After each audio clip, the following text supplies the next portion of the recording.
Hello and welcome to all of you. A warm welcome. I know it's cold out there and I know it's getting late and it's everything to hate about it, but you've got a warm welcome here. To the people who serve the internet, I know you're probably at home warm with a warm drink in the hand. Welcome for stopping by and checking us out. Today is one of our practical sessions, and we're going to talk about the radical feminism as given to us by Dr. Mackay. Can't remember from which university she is, but I think you all know. And to you who surf on the internet, I'm Philip, and I'm presenting these practical and academic sessions or the lectures on the reflective dialectic as a form of analysis. And as I mentioned previously, the reflective dialectic lectures are to make us all more informed and efficient as communicators when we critique issues around identity politics. We all know about identity politics, and we're busy with feminism. We've done critical race theory some time ago. Right, and for the practical sessions, we use an open platform to get information to critique so that everybody can access it, and we use YouTube for that. At the moment, I don't do TikTok. Right. As I said, for the session, it's Dr. Mackay, and she's from the British Sociological Association. There you are. So, let's get into it. I hope that you've all gone through the work and that you've all done your critique on her. So, but first you're going to listen to me. She's talking about radical feminism theory or feminist theory. Now, my very first critique is it's not a theory. Really not. Like critical race theory, it's not a theory. It is a result of consensus and of a similar-minded gatekeepers. This is how this works. It's a qualitative study. And there's this group of people who got into this space of influence, and they decide what goes and what's out. So I call them gatekeepers, because that's what gatekeepers do. And they control the levers of power in the academic space of critical postmodernism. A few academics. So, the academia embodiment of feminism, or the academic embodiment of feminism. What is Dr. Mackay telling us about that? Well, first, she gives us some kind of definition, which I like very much.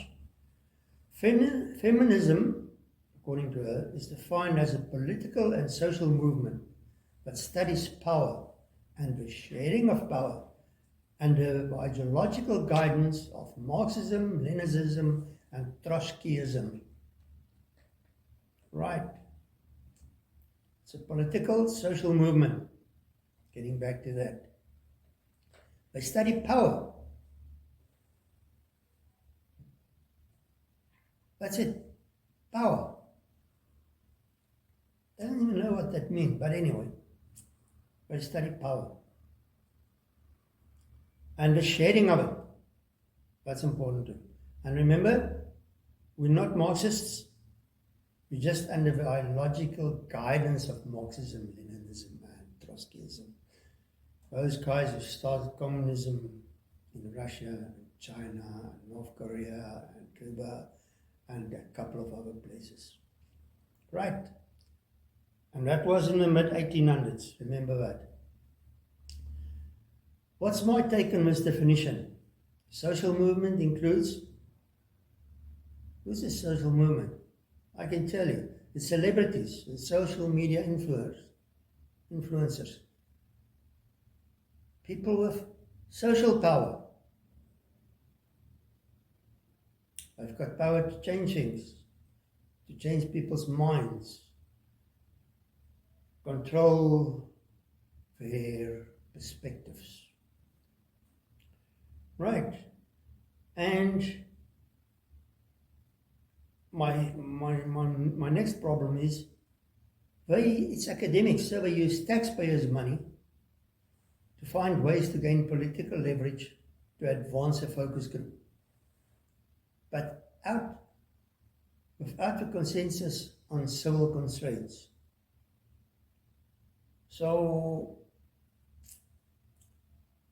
liberalism gives you a lot of freedom, but there are some constraints. And the constraints actually we very much ignore is what's possible within the physical universe. We've spoken about that in the lectures. Right. We continue. She says feminism is fractured. This means there's a lack of consensus on civil constraints. She says that herself. It's why feminism theory is propagated by various factions that all allegedly demand similar power-sharing rights. So they allegedly, why we use word allegedly, demand similar power-sharing rights, freedoms and opportunities. Demand. I hope the demand wasn't my word, but anyway. Each for its own ideological and financial benefit. That is my words.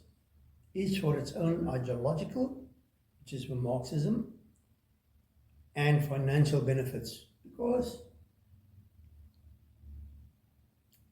if I didn't make money from it, I could have talked about disability. There's no money in disability. That's not what they're talking about. They want to be politically active and want to benefit from it financially and in social status. So she says feminism is fractured, and she says there's a whole range of them. And she gave all those names. But there are three important ones. First is liberal feminism. Now what's that? Mackay claims that this faction works within the democratic structures of a system. Wow. Okay? They work within the democratic structures of a system. Hang on. Marx does not do that. He works against the democratic structures of a system. Right. Communism is just that. I know there's a lot of confusion created around these words, but don't worry about that. Right, that's all to their benefit. I assume we are from the first and second waves of postmodernism. That's me talking. Now, pre this postmodernism business, there were two waves of feminism. We've spoken about them. One was around 1848, 1850, and they wanted the right to vote and the right to get divorced, if I remember correctly. And the second wave was in 1900s, 1960. I was still a young man at that time. And then they wanted reproductive rights, if I remember correctly. Right. And they all worked within the system. And they were all successful. They've got the policies, the national policies they wanted. They got the right to vote. 1902 in Australia, 1920 in the USA. When she talks about, I just want to say this. Liberal feminism means these are people who are rational, reasonable, and they've got a grip on reality, a firm grip on reality. Remember that, we're going to get back to that. Okay, the next fractured feminism structure is socialist feminism. Now, Dr. Mackay doesn't tell us much about it. So I'm just going on a flyer. Socialist feminism is what we've got in Russia, China, and as far as women is concerned, they were pretty successful in the communist regime, but they never had the absolute top posts, never. And in liberal Western society, at the moment I can think of quite a few presidents who are women. I think Italy at the moment, Estonia, Lithuania, those places. All women at the top. Remember that. But not in the communist countries. Even if it's a communist country, so tell us it should be like that. Because, I say that because I work in the ideological area of Marxism. But tell you one thing, but do another. Right, and then she gets to where she really wants to be, radical feminism. Now, Dr. Mackay claims that it is a revolutionary movement. It's a revolutionary movement in the ideology of Marxism. And what do they want? They want social change, to end patriarchy as a form of social governance. Patriarchy. Okay? Big word. And that's a form of social governance. I'm getting back to it. What does she also want? Radical feminism is a social justice movement for the equality of all people. What can I say? It is a power monster behind the social mask. Those patriarchs, whoever they may be. But as a social justice movement, they tell them that radical feminism is for all the people. All the people. And equity trumps equality. She never mentions the word equity in this piece. But we know from the other pieces it trumps equality. So I'm not sure whether it was deliberate or not. I guess it would have been. Right, I think I'm getting to what the word patriarchalism means. But later, if I'm not, I can get back to it. Right, what's the next thing Dr. Finn Mackay claims? She claims that radical feminism is a faction in its own right.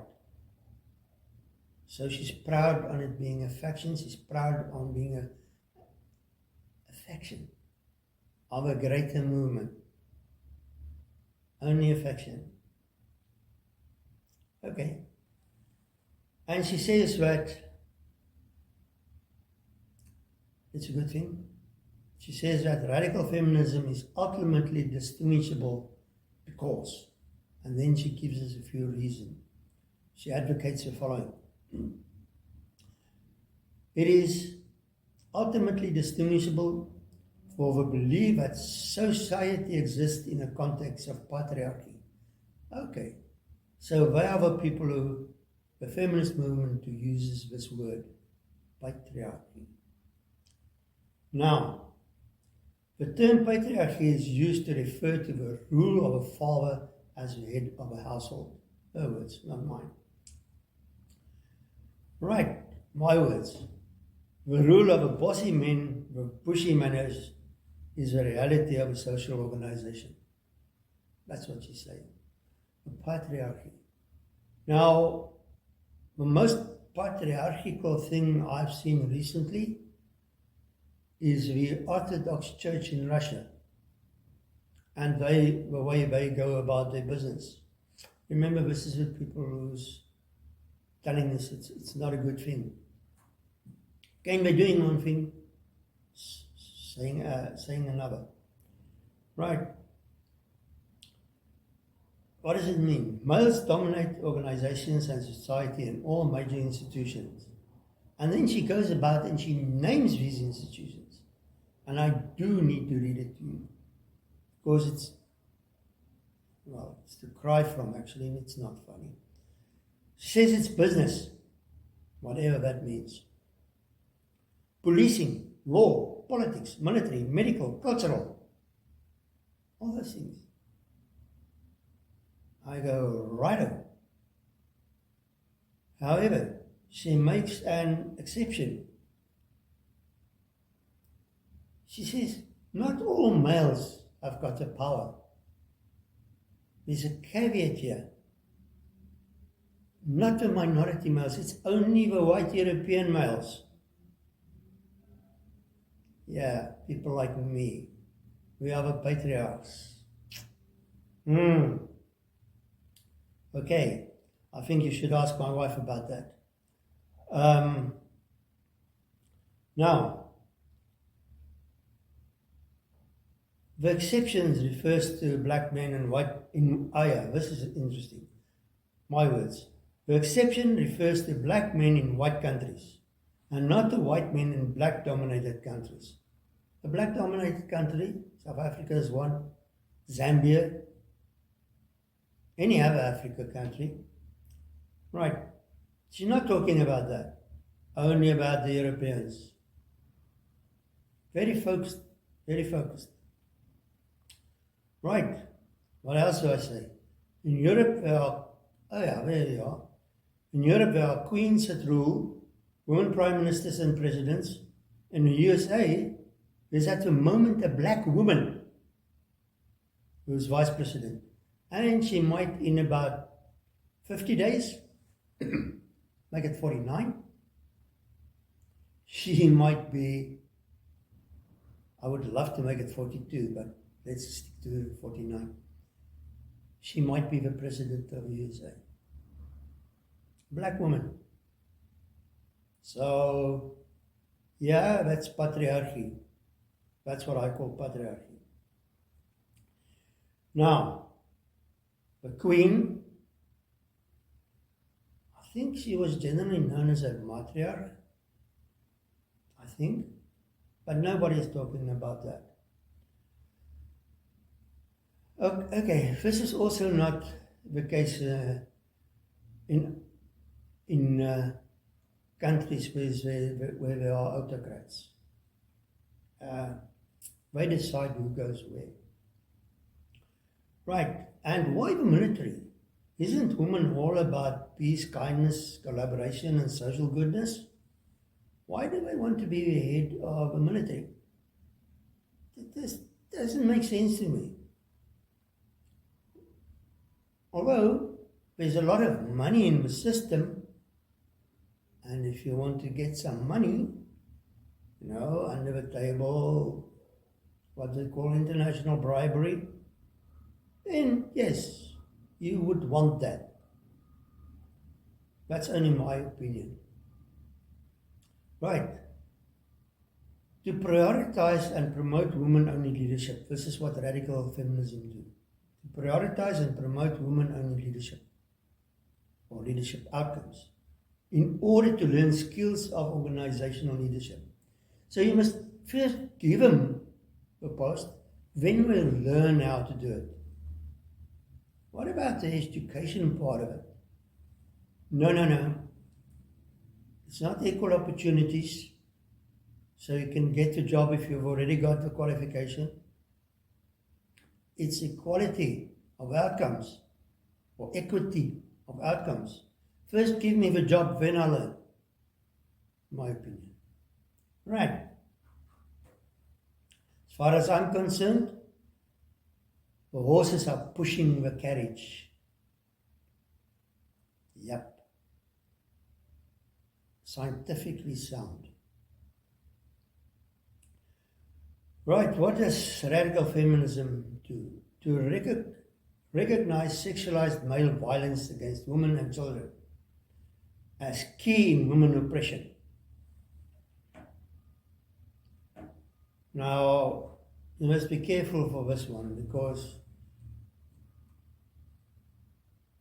there are very bad violence within families against women, and not only in families. And there are very bad violence against children. And very often it's men doing it. Not exclusively, but mostly. So you must be very careful on how you handle this one.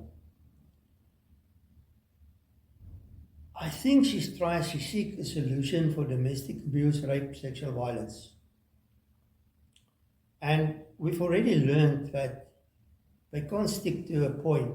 They can't stick to women. They have to include the children into it.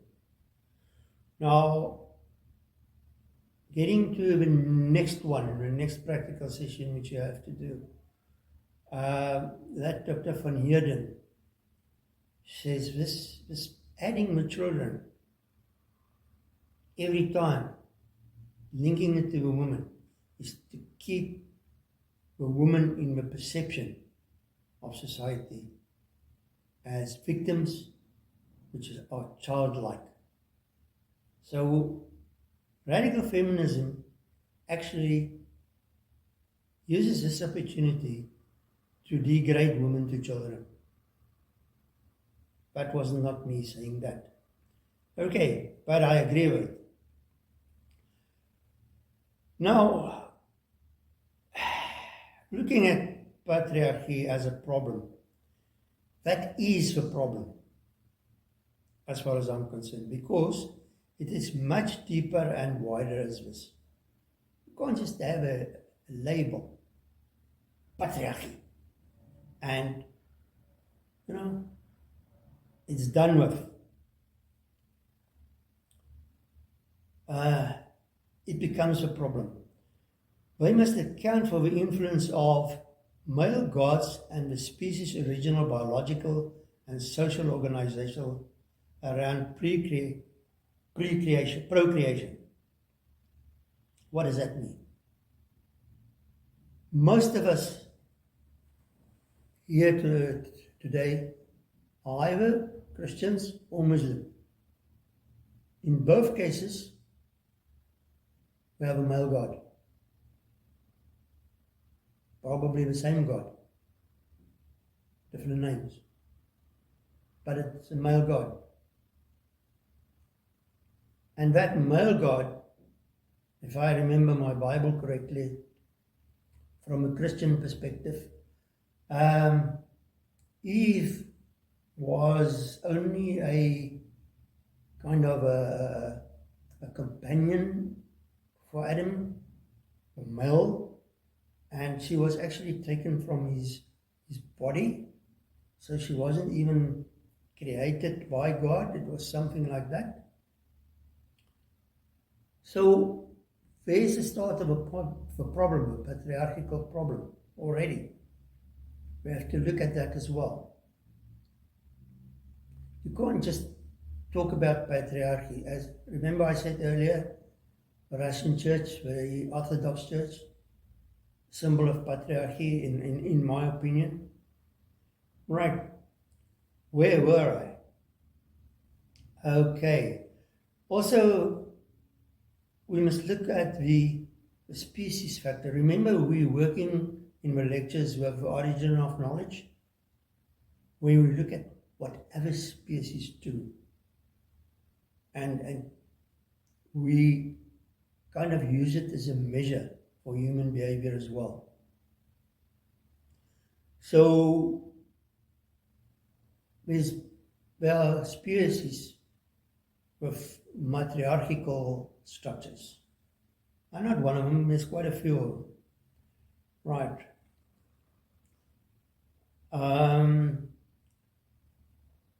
Next. They should take a transcultural look instead of fixating on their cultural condition only. By fixating on a European cultural condition. But if a radical feminist want to really make a difference in the world, they must look at all cultures and come up with a plan. Right.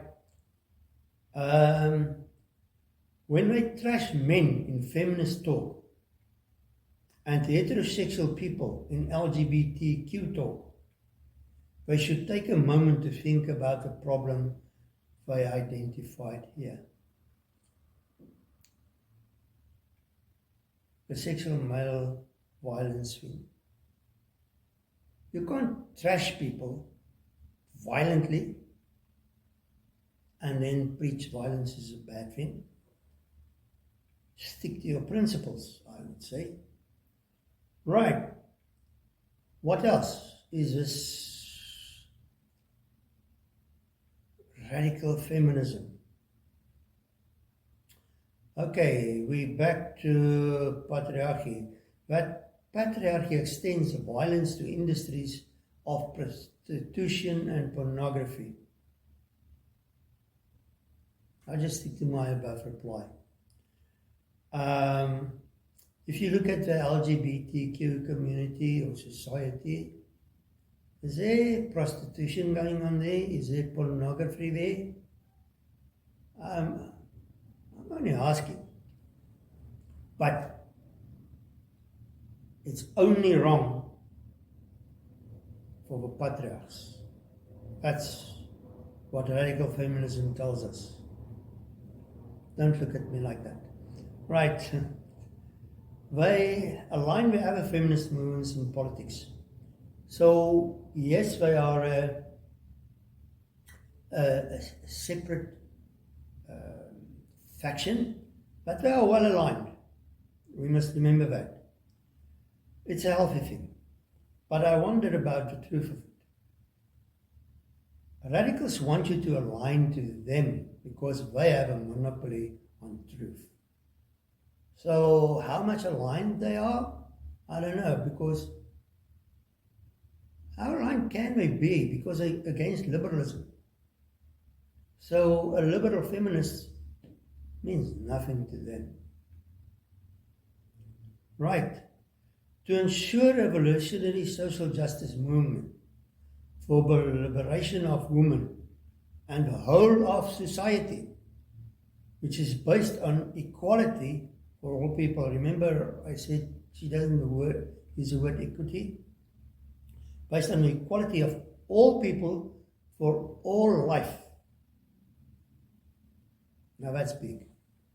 This is really big, I think.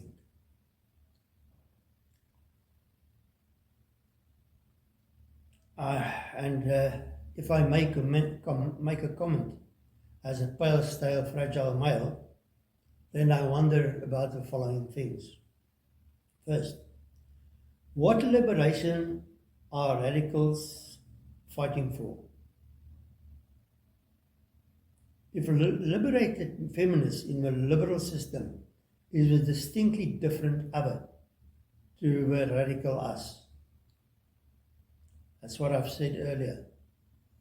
How well aligned are they? Second, what is the name Gaia? What in the name of Gaia does it mean when we seek equality of all life? Now, the word Gaia is used for all life on earth, that organism. For those of you who do not know or still who think a bird is not an animal, those people, I'm talking to them. Right. Hopefully no one here is like that. Are we talking about Is she talking about eternity or Gaia? What can you tell me about the plants who discriminate, communicate, collaborate, and kill? Plants. Yes, plants do those things. They discriminate, they communicate, they collaborate, they kill, they actually organize things. So, if plants can do all that, maybe she wants to talk to the trees and create, you know what, mother trees? Maybe they are radical feminists. I just didn't know that.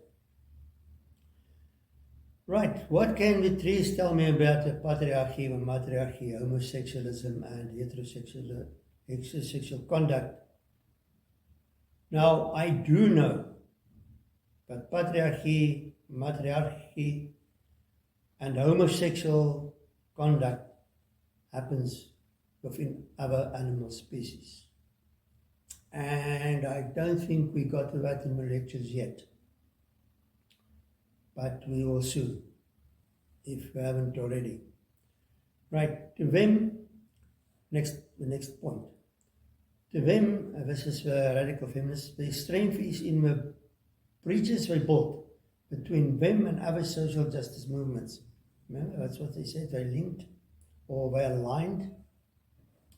I of course said it's wishful thinking. And they do it to promote the intersectionality of it all, of all life, the intersectionality of all life. Again, the all life thing, I don't know what that means. Promote the intersectionality. Hang on. Oh, no. This is not a link to liberal feminism. This is a link to the other radicals. The bridge is to the other radicals, the critical race theorists, the LGBTQ guys. No, guys, sorry. People.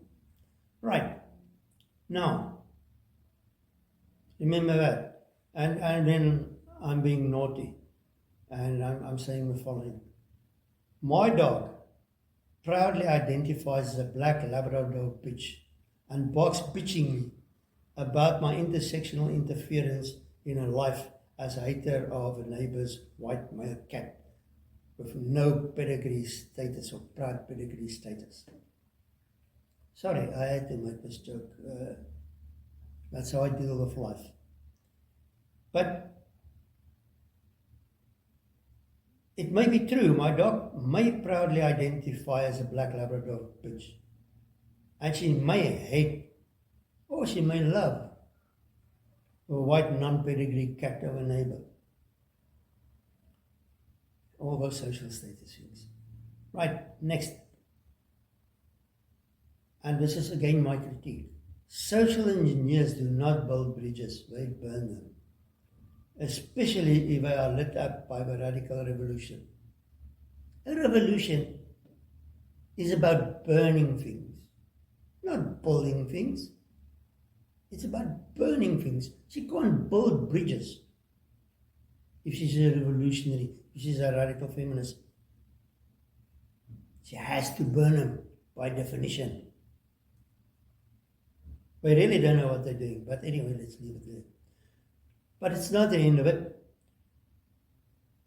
To accommodate those of us unified by the shared struggle and solidarity with everyone whose interest is not served by the current status quo, current imbalance in use of power over people rather than for people with other people. Wow, that's a biggie. Again. For people with other people. Not use the power over people. Remember, I said they burn the bridges? That's what they do. Especially the liberals. They hate the liberals. They want to have power over the liberals. Right. Getting back to power for people with other people. Now I rest my case on this because I've heard this one before. And it wasn't a pleasant surprise. But here's what I want to say. If you want to work with people, with other people, it's still the other, for the people and with other people, then I think the best example is not the one currently thrown around, the Ubuntu one. People have got this one. They don't know there's another one in Africa, more Eastern Africa, which is more complex than the Ubuntu one, which comes from Zimbabwe.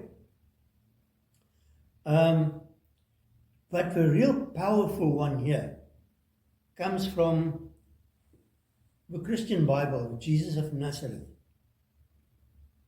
In the Christian faith speaks about agape, which is the radical transformation of people from a non-person into a person through deep caring and confirmation, confirming the person. You make a non-person, person not liked by other people. You make that person a person. If you push a woman down to be a child, Jesus said, no. You're making this a non-person. A child at that time was a non-person. I want you to make her a person. That was feminism in that tradition. And that to me is powerful. Okay, another one. A natural social mortal into immortal moral agent. This is still the agape.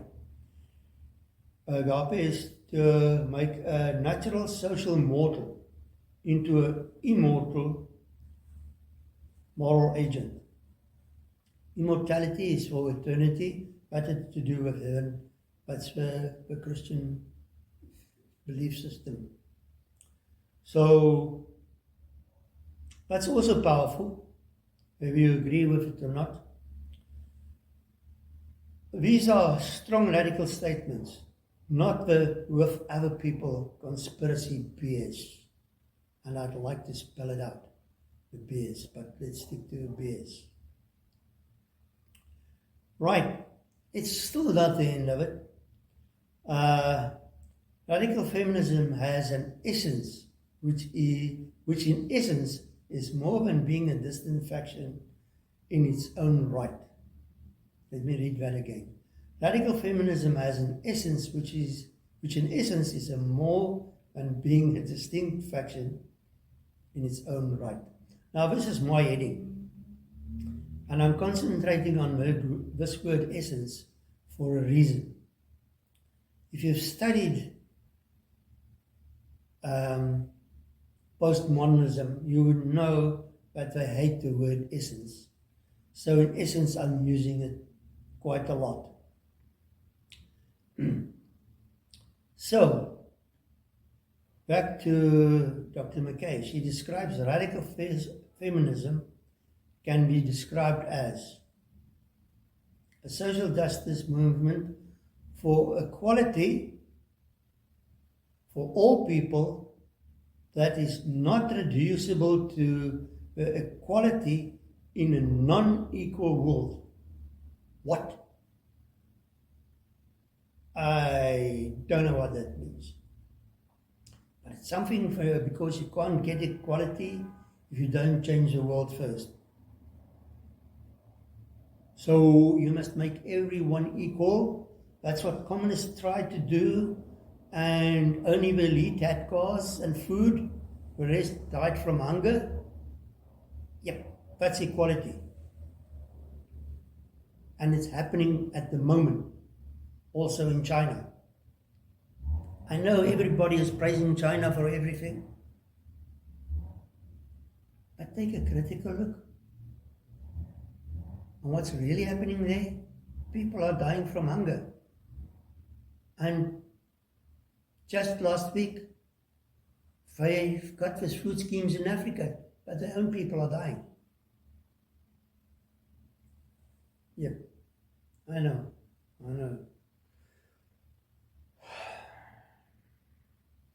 In a non-equal world, what can I make with this? Well, I must agree, and I must join, because I want to get rid of this non-equal world. I also want to get rid of this non-equal world. I hate, for instance, being short, and most others are tall. And that's true, I'm short. I hate the mirror telling me I'm an unattractive, if not downright ugly, when all others are attractive and oh so beautiful. That's not an equal world. I don't want that. I want equality. I want to be as handsome as other men, as tall as other men. I don't want to be who I am. I want to be them. I don't know. Maybe I can change that somehow. I don't know. If I was a radical, you just kill all the tall people. That's as easy as that. Right. Okay, I shouldn't have gone there. My next critique. More to the point, I heard nothing about equity and outcomes. I wonder why. I've mentioned it a couple of times. But radical feminism is a fundamental system-orientated change movement. Fundamental systems-orientated change movement. So if they want to change the system, the unequal world, that's the system. That's what they want to change. This is more than just changing the God. And that's not my word, it's her word. Because radical feminism never suggested to accept the world as it is and only put women in power positions at the top. That's one of the myths, they call it. I think we're still getting to that. On the contrary, radical feminism wants a better world for everybody. We're back to all people. What do I think about all this?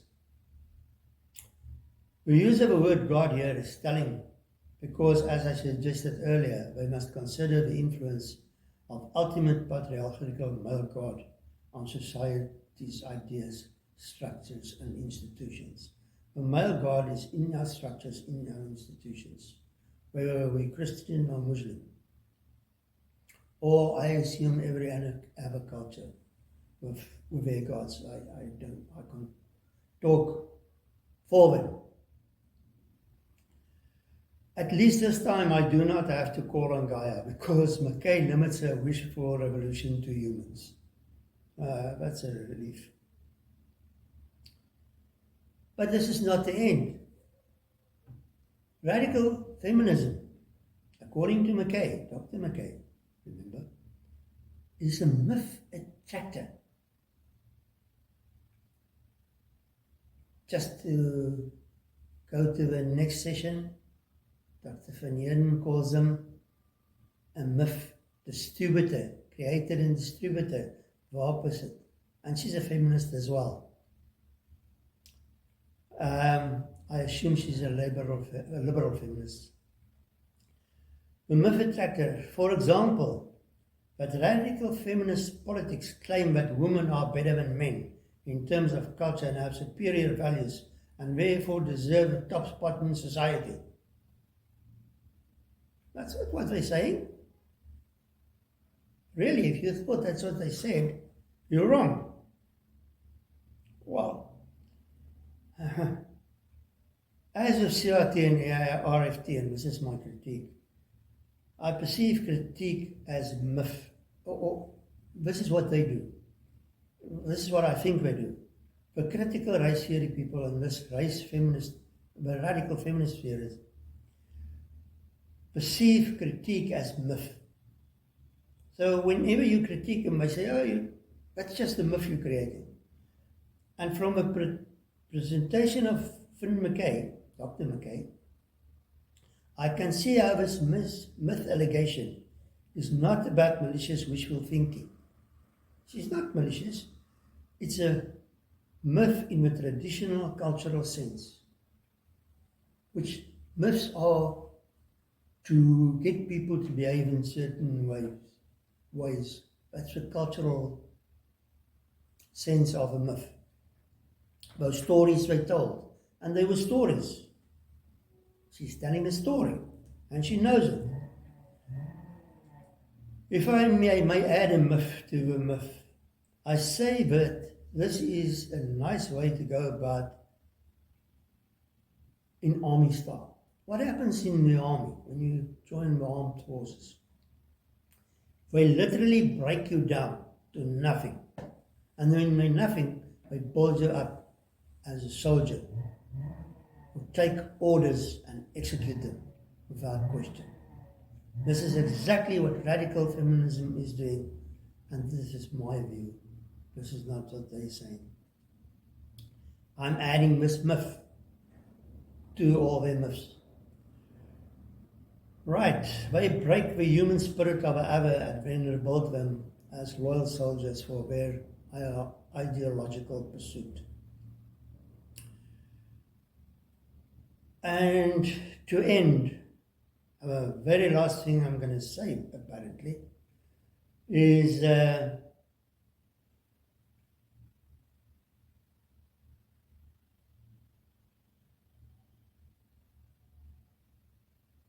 again what Dr. van Heerden says, that we must look at this myth thing further.